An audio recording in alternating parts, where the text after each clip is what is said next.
यस्य स्नेहो भयं तस्य स्नेहो दुःखस्य भाजनम् स्नेहमूलानि दुःखानि तानि त्यक्त्वा वसेत सुखम। आचार्य चाणक्य कहते हैं कि जिससे प्रेम होता है उसे उसी का भय होता है, क्योंकि प्रेम ही दुखों का आधार है। प्रेम के जड़ में ही दुख निवास करता है, अर्थात प्रेम का मूल ही दुख है। इसलिए समस्त स्नेह बंधनों को, समस्त प्रेम बंधों को त्याग करके सुखी रहना चाहिए। मूर्खः परिहर्तव्यः प्रत्यक्षो द्विपदः पशु भिन्नति वाक्यशूलेन अदृश्यं कंटकम यथा। आचार्य चाणक्य कहते हैं कि मूर्ख व्यक्ति का साथ छोड़ देना चाहिए, क्योंकि वह साक्षात दो पैरों वाले पशु के समान है। वो अपने वाक्य रूपी, अपनी बातों रूपी कांटों से निरंतर कष्ट पहुंचाता रहता है। जैसे अदृश्य कांटे कष्ट पहुंचाते हैं, वैसे ही वह सदा अपनी बातों से अपने साथ रहने वालों को कष्ट पहुंचाता रहता है। उसके साथ रहने वाला प्रसन्न नहीं रह सकता। अनंत शास्त्रम बहुलाश्च विद्या अल्पम च कालो बहुविघ्नता च आसारभूतं तद उपासनीयं हंसो यथा क्षीरम इव अम्बुमध्यात्। आचार्य चाणक्य कहते हैं कि शास्त्र अनेक हैं, विद्याएं अनेक हैं, तथा समय बहुत कम है, जीवन छोटा है, और इस छोटे से जीवन में बहुत सारी बाधाएं हैं। इसलिए जो आसारभूत है वही उपासनीय है, अर्थात ग्रहण करने योग्य चीज़ों को ग्रहण करना चाहिए। जैसे हंस पानी में दूध मिला हुआ रहता है, तब भी वह दूध को ग्रहण कर लेता है। प्रभूतं कार्यम अल्पम वा तन्नरः कर्तुम इच्छति सर्व आरंभेण तत्कार्यम सिंहादेकम प्रचक्षते। इस श्लोक का भाव यह है कि मनुष्य को अपने लक्ष्य की प्राप्ति के लिए सिंह के समान एकाग्रता और निष्ठा अपनानी चाहिए। जैसे सिंह अपने शिकार पर नज़र जमाए रखता है, पूरी एकाग्रता से उसका शिकार करता है, उसी तरह से व्यक्ति को अपने लक्ष्य की प्राप्ति करने के लिए पूरी एकाग्रता, निष्ठा और मेहनत से कार्य करना चाहिए। अधीत्येदं यथा शास्त्रम नरो जानाति सत्तमः धर्मोपदेशं विख्यातं कार्याकार्यं शुभाशुभम्।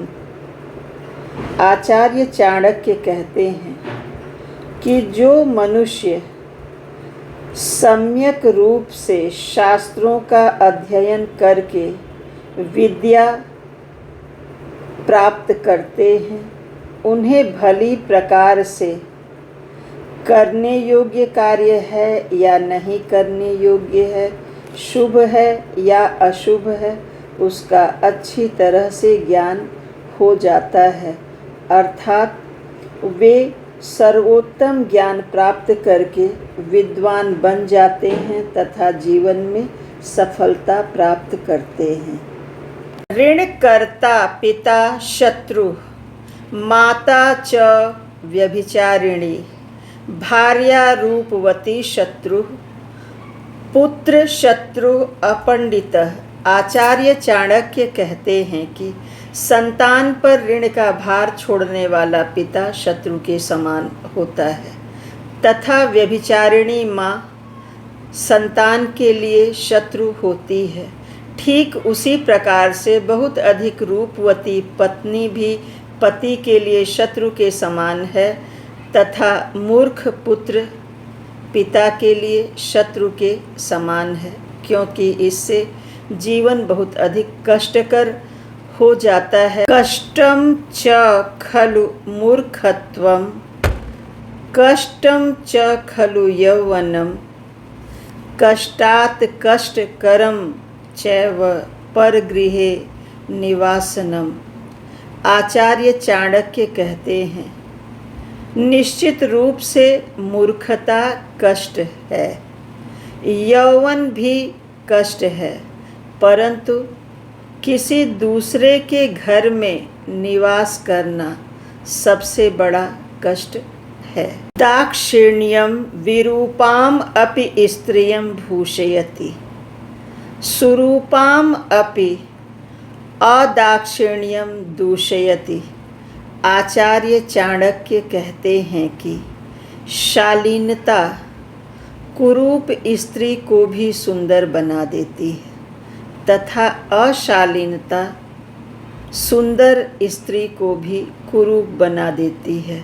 अर्थात यदि कुरूप स्त्री शालीन है तो भी वह सुंदर लगती है तथा यदि सुंदर स्त्री शालीन नहीं है तो वह सुंदर नहीं लगती।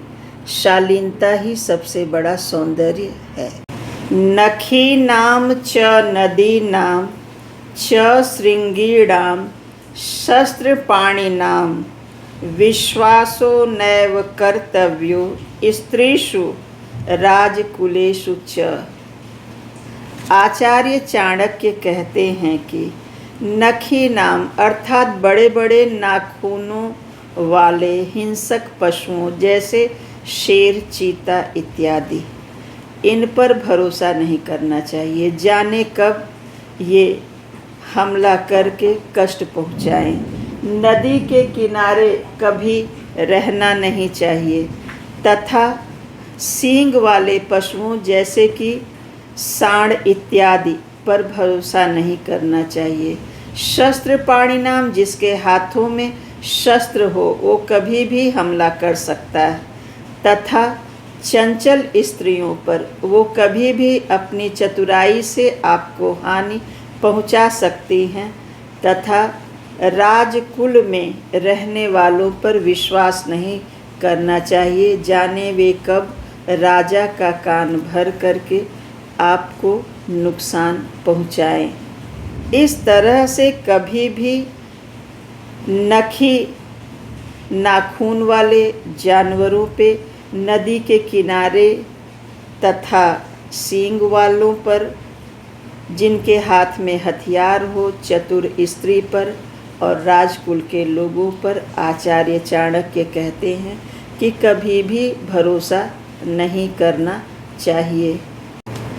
वरएत कुलजाम प्राज्ञो विरूपाम अपि कन्यकाम रूपवती न नीचस्य विवाह सदृश कुले। आचार्य चाणक्य कहते हैं कि बुद्धिमान व्यक्ति अच्छे वंश में उत्पन्न हुई कुलीन कन्या, भले ही वो कुरूप भी हो, उससे विवाह संबंध करते हैं। निम्न कुल में उत्पन्न हुई रूपवती कन्या से भी आचार्य चाणक्य कहते हैं कि कभी भी विवाह नहीं करना चाहिए। विवाह हमेशा समान कुल में ही होना चाहिए। हमेशा विवाह दो परिवारों के स्तर समान हो उसी में करना चाहिए। कुलीन कन्या वह वंश की मान मर्यादा समझती है और उसकी वृद्धि में सहायक होती है। उसका आचरण मर्यादित होता है, कुल के अनुरूप होता है, जबकि वहीं रूपवती कन्या यदि निम्न कुल की है तो वह उच्च कुल के रख रखाव, मान प्रतिष्ठा और चाल चलन को नहीं समझ पाती है। इसलिए यह विवाह सदैव नुकसानदेह होता है। इसलिए विवाह संबंध बराबर के ही वंश में होना चाहिए।